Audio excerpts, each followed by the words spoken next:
kumenya amabwiriza nibijyanye no kubukijwe n'utakijijwe. Hari amahame fatizo.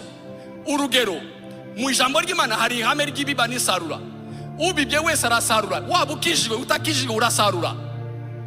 Nuko bigenda. So rero kubijyana n'urushako hari amahame fatizo Imana yashizeho. Waba ukijijwe utakijijwe, iyo wayashize mu bikorwa biragukorera.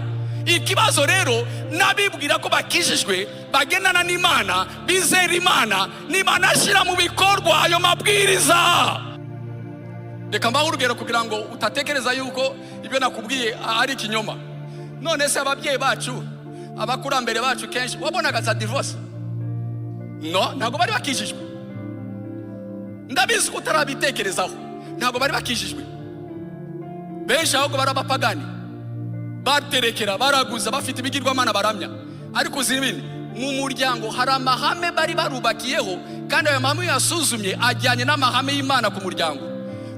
Kwihangana, kutanga igitambo kubw'ukunda. Ukagenda bakabwira ngo hano nago bagaruka, uragiye ugiye.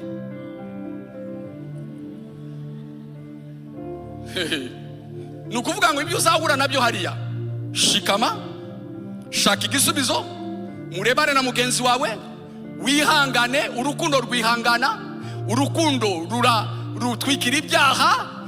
Ibyo ni indangagaciro, kandi ikibazo rero nitwe twakagombye kuzimenya kurusha abatazi Imana, ariko twebwe nta nubwo tunazitaho,